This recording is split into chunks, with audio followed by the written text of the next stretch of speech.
성도 여러분 반갑습니다. 우면교회를 섬기고 있는 김웅설 목사입니다. 오늘 여러분들과 함께 나눌 말씀은 전도서 6장 1절부터 12절까지 있는 말씀입니다. 오늘 이 말씀을 통해서 허무주의를 극복하라 라는 제목을 가지고 여러분들과 함께 은혜를 나누고자 합니다. 우리가 전도서와 잠언을 읽으면서 느끼는 것은 솔로몬이 매우 뛰어난 관찰자라는 사실입니다. 잠언 6장 6절에 보면 남들은 그냥 지나치는 개미를 보고서 교훈을 얻습니다. 뭐라고 기록하고 있냐면 게으른 자여 개미에게로 가서 그 하는 것을 보고 지혜를 얻으라. 개미는 두령도 없고 간역자도 없고 주권자도 없으되 먹을 것을 여름 동안에 예비하여 추수 때에 양식을 모으느니라. 자, 이렇게 개미를 관찰하면서 우리 인생의 보편적인 원리를 추출해낼 만큼 솔로몬은 아주 뛰어난 관찰력을 지녔다라고 하는 거죠. 솔로몬은 이렇게 곡물뿐만 아니라 사람들에게서 벌어진 일들도 유심히 관찰하고서 그 사실들을 통해서 뭔가 인생의 의미를 찾으려고 합니다. 그것이 바로 전도서에 잘 나타나 있습니다. 오늘 우리가 보는 이 본문 6장 2절을 보니까 어떤 사람은 그 심령의 모든 소원에 부족함이 없어 재물과 부요와 존귀를 하나님께 받았으나 능히 누리게 하심을 얻지 못하였으므로 다른 사람이 누리나니 이것도 헛되어 약한 병이로다 라고 하는 말씀으로 인간의 그 심성을 잘 짚어내고 있습니다. 예전에 1956년도에요. 대통령 선거가 있었는데 그때 치러진 대통령 선거에서 야당 후보로 나섰던 분이 바로 해공 신익희 선생입니다. 당시 이분이 만들어서 공전에 히트를 칠 그 선거 구호가 뭐였냐면 못 살겠다 갈아보자입니다. 이게 짧은 구호 같지만 뭔가 정말 가슴속을 파고드는 구호입니다. 이 구호 하나로 정권 교체의 가능성을 그 어느 때보다도 강하게 역설하면서 인기를 그 당시 한 몸에 모았습니다. 한 야당 인사들이 이 구호를 20년 넘게 사용을 했죠. 그런데 안타깝게도 그때 그 해공 선생은 선거를 며칠 앞두고서 급설을 했습니다. 세상에 이렇게 험한 일이 어디 있겠어요. 10년 공동탑이 다 무너진 거죠. 예전에 어떤 분의 그 장례식장에서 들은 이야기입니다. 장례식을 마치고 난 후에 옆에 있던 한 사람이 혀를 차면서 이런 말을 전했습니다. 부인은 참 어렵게 살던 분입니다. 자수성가에서 처음에는 18평짜리 아파트를 샀다고 합니다. 그리고 먹을 것 안 먹고 인사치레 한 번도 안 하고 부조금은 받아먹기만 하고 한 번도 주지 않으면서 악착같이 그야말로 돈을 모아서 35평짜리 아파트를 샀다는 거예요. 그리고 이 방법 저 방법 다 노리다가 마침내 분당에 65평짜리 아파트에 당첨이 됐다는 거예요. 얼마나 기뻤겠어요. 그리고 이사를 갔겠죠. 그리고 그야말로 왕소금이라는 그런 말을 들어가면서 사시던 분이 무슨 마음을 먹었는지 3천만이나 들어서 내부 인테리어를 하고서 이 사람 저 사람 다 불러다가 뭐 아주 거창하게 집들이를 했다는 겁니다. 그리고 그 집들이를 끝낸 뒤에 얼마 안 가서 갑자기 돌아가셨다는 얘기죠. 여러분, 성실하게 살아간다라고 하는 대부분의 사람들이 이렇게 삽니다. 그런데 이렇게 성실한 것도 좋지만 이게 좀 허무하잖아요. 자, 하나님께로부터 부르심을 입은 백성들이 평생을 먹고 살면서 겨우 아파트 평수나 좀 늘리다가 죽는다라고 한다면 이게 과연 하나님께서 주신 인생일까? 우리가 한번 좀 곰곰이 생각해 봐야 된다고 생각합니다. 저는 인생에서 적어도 먹고 사는 거, 아파트 평수 늘리고 욕실 개수를 늘리는 것보다 더 큰 목적이 있다고 생각합니다. 바로 여기서 솔로몬이 또 한번 고발을 하고 있는 겁니다. 오늘 본 말씀 3절에 보니까 어떤 사람의 예를 들고 있어요. 자, 사람이 비록 100자녀를 낳고 또 장수하여 사는 일이 많을지라도 그 심령에 낙이 족하지 못하고 또 그 몸이 매장되지 못하면 나는 이르기를 낙태한 자가 그보다 낫다 하노니 그랬거든요. 자, 유대인들이 복으로 여기는 세 가지가 있습니다. 이게 뭐냐면 첫째, 돈 많은 부자가 되는 것입니다. 그리고 두 번째는 오래 사는 것입니다. 그리고 세 번째는 많은 자식을 거느리는 것입니다. 오늘 본 말씀 3절은 이 세 가지를 다 누린 사람에 대해서 말하고 있습니다. 하지만 그 사람은 돈 버는 데만 혈안이었던지 주변 사람들로부터 인심을 잃어버렸습니다. 가족들이 그를 사랑하지 않았음을 알 수가 있어요. 그가 죽었을 때 아무도 그의 죽음을 슬퍼하지 않았습니다. 이것은 식구들이 그의 장례조차 치르지 않았다라고 하는 사실을 통해서 알 수가 있죠. 그가 죽자마자 친지들은 단지 그의 재산을 나누기 위해서 주위에 몰려들었습니다. 그의 죽음을 슬퍼하는 사람은 아무도 없었습니다. 저는 생각할 때 이 사람이 매우 가난한 사람이었다라고 생각합니다. 돈은 많이 벌었을지 모르지만 사랑은 다 잃어버린 거죠. 여러분, 우리도 마찬가지입니다. 우리가 이 땅에서 부자가 될 수 있고 출세할 수도 있습니다. 그런데 성도로서의 간증을 잃어버리면 이게 다 헛된 거다. 아무것도 아니라는 거죠. 성도가 신앙의 간증을 잃어버린 채 돈 얻고 명예 얻어서 뭐합니까? 본질을 잃어버리면 죽는 건데 우리가 이 점을 가끔씩 놓칩니다. 솔로몬이 보니까 삶이 다 그렇고 그랬습니다. 먹고 살겠다고 발버둥 치다 보니까 근본을 잃어버린 거예요. 부자 돼서 뭐 할 거고 출세하면 뭐 할 거고 많이 살면 뭐 할 것인가. 결국 인생의 횟수만 늘리는 거 아니겠는가. 그게 무슨 가치 있는 인생이란 말인가 하면서 소위 허물을 토로하고 있는 거죠. 자, 세상을 살아가면서 이런 허무주의를 이기는 길이 무엇일까요? 이것이 오늘 우리가 여기서 다뤄야 될 우리의 과제입니다. 도대체 우리에게 주어진 이 짧은 인생, 이 인생마저 허무하게 사는 인생에서 우리가 어떻게 하면 이 허무주의를 깨트릴 수 있을 것인가? 오늘 그 부분에 대해서 생각을 해보고자 합니다. 첫 번째는 우리는 기본으로 돌아가야 한다.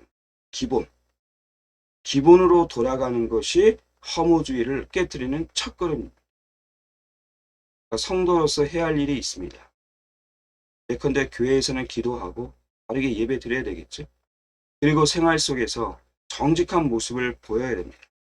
이런 기본으로 돌아갈 때 비로소 허무를 깨트려 버릴 수 있다라고 하는 거죠.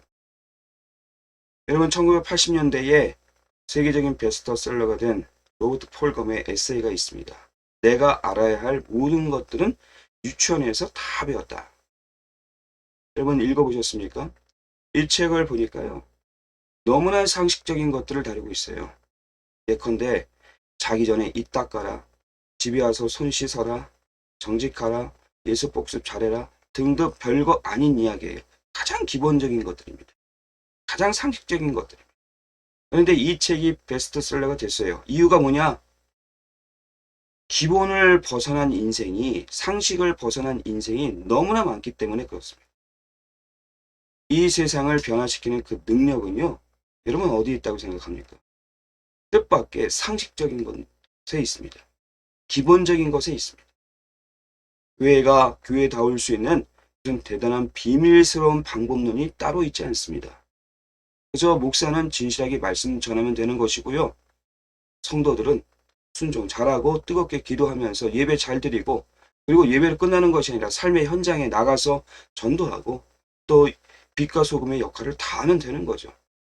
이게 복잡할 게 하나도 없습니다.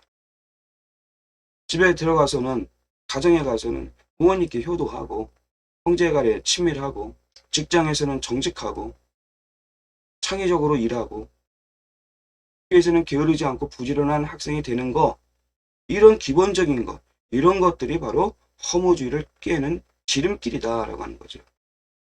그런데 우리는 너무나 위대한 일에 감염되어 있는 것 같아요. 모두가 위대한 일을 하려고 합니다.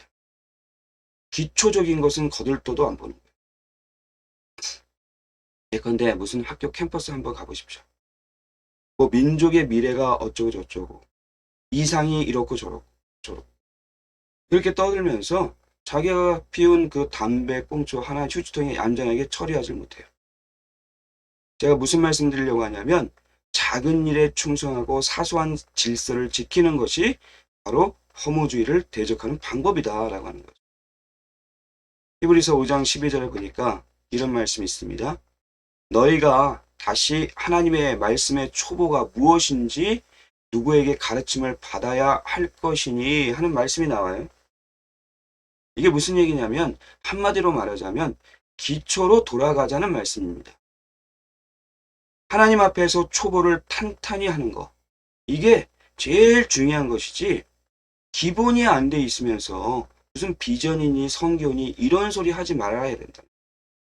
기본으로 돌아가는 것이 다름 아닌 은혜입니다. 서기관들이 와서 예수님께 물었습니다.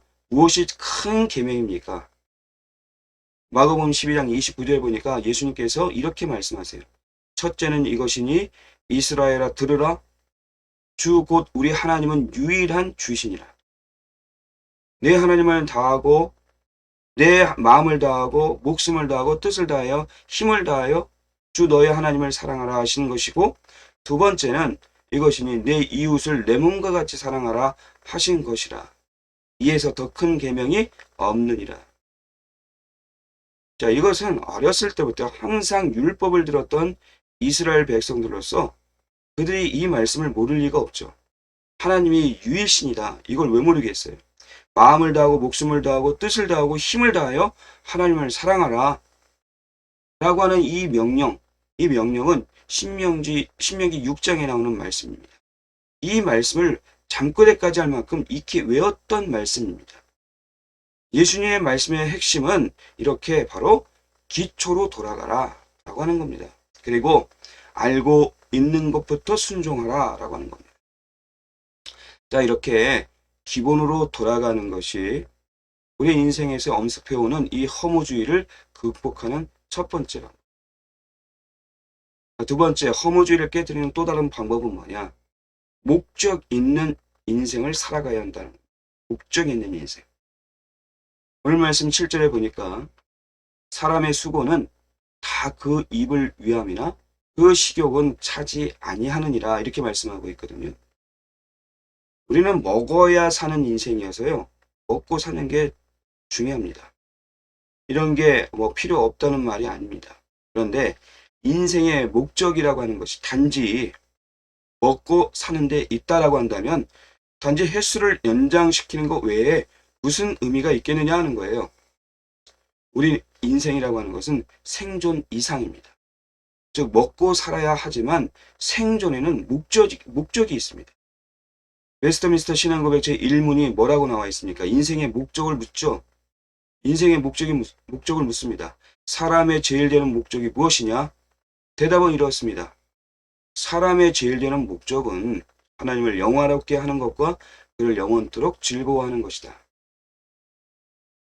자, 우리가 이렇게 고백하는 사람들이라고 한다면 하나님의 영광을 위해서 살아가는 목적의식이 분명히 있어야 되고 하나님 나라가 이루어지는 모습을 바라보면서 즐거워해야 합니다.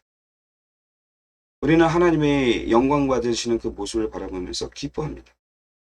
많은 영혼이 죽게 돌아오는 모습을 바라보면서 기뻐하고 이 사회와 민족이 말씀으로 말미암아 생명을 얻는 그런 모습을 보면서 기뻐합니다. 하나님 나라는 반드시 기뻐하는 무리가 있어야 됩니다. TV를 보면요. 일당 뭐 3만 원씩 받고 웃어주는 사람들이 있다고 그래요. 그래서 TV를 보게 되면 깔깔깔 하면서 별로 웃기지도 않는 장면에서도 웃음소리가 막 나. 코미디조차도 이렇게 웃어주는 사람이 필요합니다. 하나님의 나라도 그렇습니다. 하나님의 영광을 보고 그것을 기뻐하면서 손뼉치는 그 무리가 필요하다는 얘기죠. 그 기뻐하는 무리가 바로 누구냐? 성도입니다. 이렇게 기뻐하는 것이 우리의 행복이고 우리 삶의 궁극적인 목적이다라고 하는 거죠. 18세기 초에 영국의 수필가이자 시인이었던 조셉 에디슨이라고 하는 사람이 있습니다. 이 사람이 행복의 조건을 제시를 했는데요. 행복의 조건으로 갖고 있어야 될 세 가지를 요약했습니다. 첫 번째, 해야 할 일. 두 번째, 사랑하는 사람. 세 번째, 마음의 소원입니다. 여러분 한번 자기 자신에게 한번 물어보시기 바랍니다. 해야 할 일이 있습니까?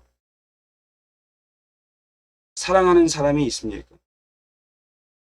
나에게 간절한 마음의 소원, 간절한 염원이 있습니까? 여러분 잘 보십시오. 이 세 가지 중에 하나만 없어도 우리는 행복할 수가 없습니다. 그런데 우리 성도에게는 해야 할 일이 있잖아요. 우리에게는 필생 동안 받아야 될 사명이라고 하는 것들이 있잖아요. 해야 할 일이 있잖아요.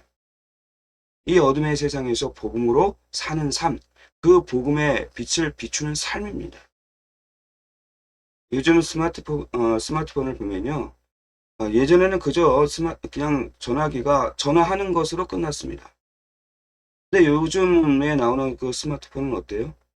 카메라 기능만 보더라도요. 어때요? 별의별 기능이 다 있죠. 파노라마, 오토매틱, 줌, 자동 플래시, 연속 촬영 기능 등등 없는 게 없어요. 이런 기능들이 있다는 거 설명서를 다 읽어본 후에 알게 됩니다.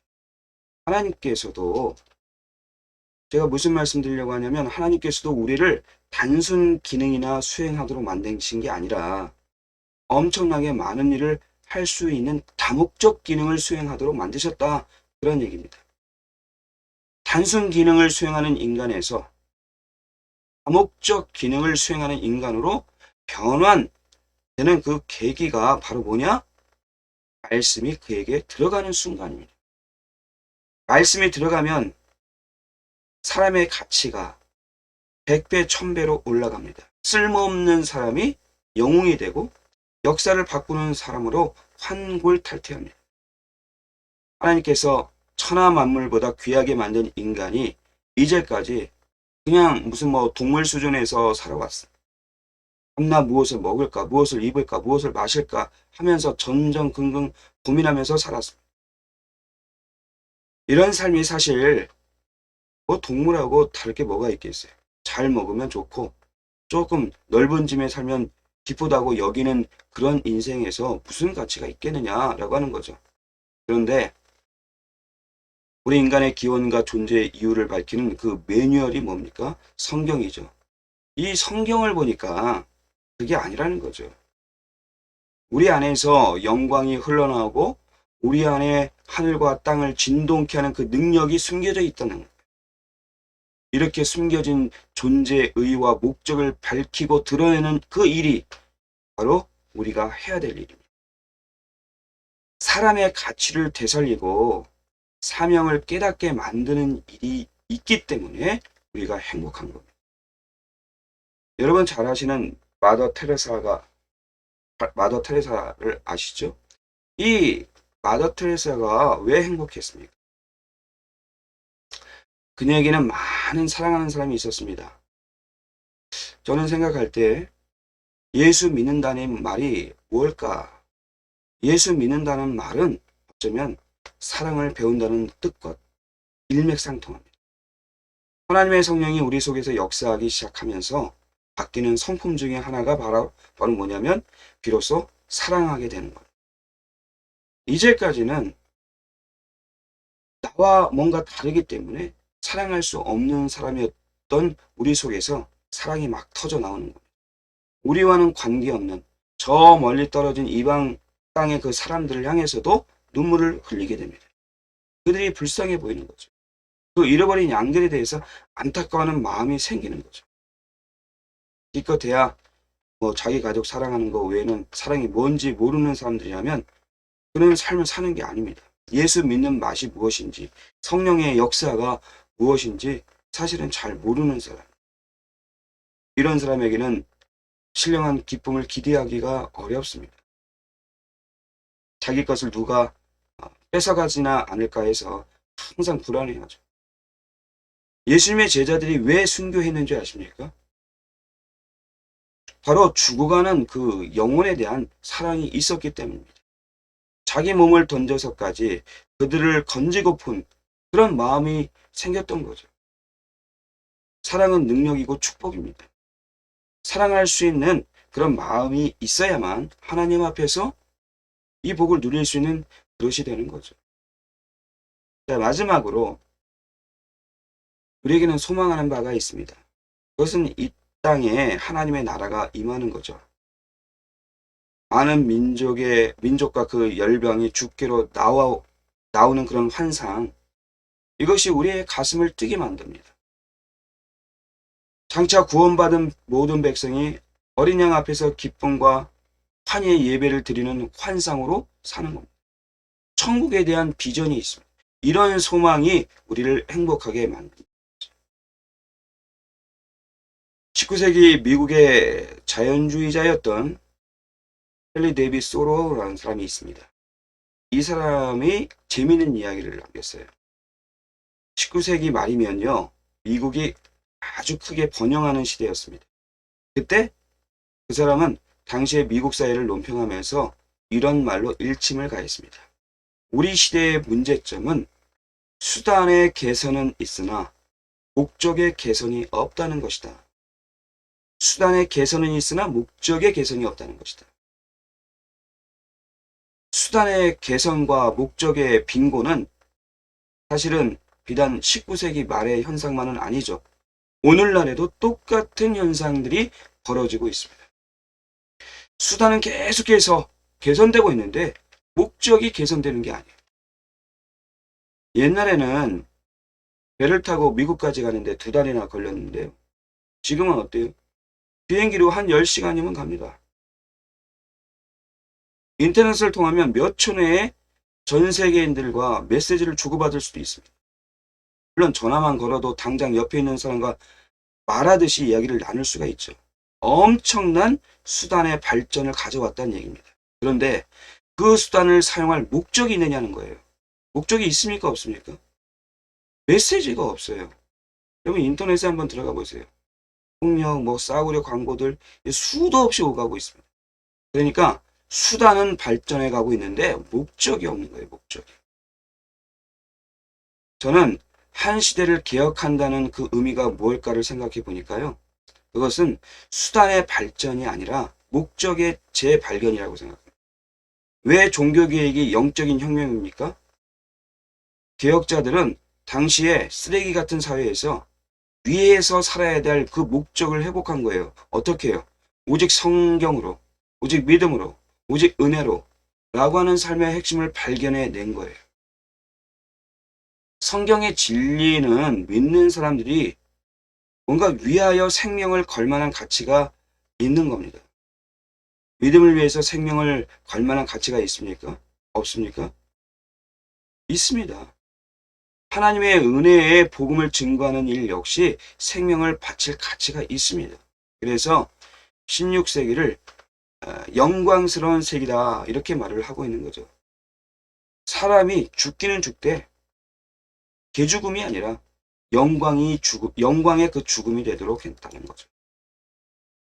시대적으로 진정한 혁명이 일어나기 위해서는 목적이 수단을 장악해야 됩니다. 목적이 수단을 장악해야 됩니다.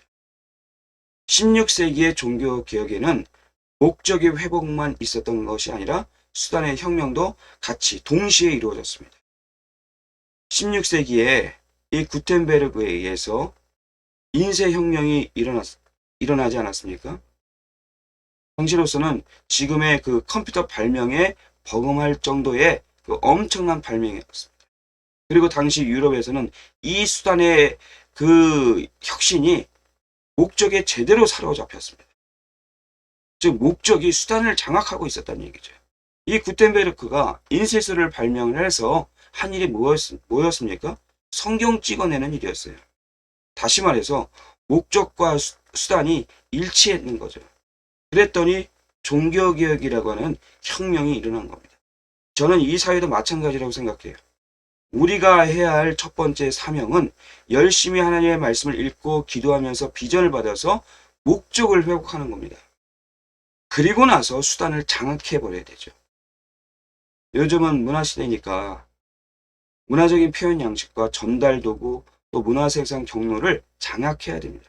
그러면 이 땅에 황금기가 올 수 있다고 생각해요. 17세기 이후로는 검선의 발전으로 대양 항해가 가능해졌습니다. 즉 탐험가들이 아니라 할지라도 유럽에서 아메리카로도 갈 수 있었고 동양까지도 올 수 있었습니다. 바야흐로 이 대양 항해가 가능한 시대가 열린 것이었습니다. 이 범선에 바로 선교사가 탔습니다. 무슨 얘기냐? 위대한 목적이 수단을 장악했다는 얘기입니다. 검선을 타고 오대양을 누빈 그 선교사들 덕분에 19세기는 선교의 그런 세기가 됐습니다. 시대를 보세요.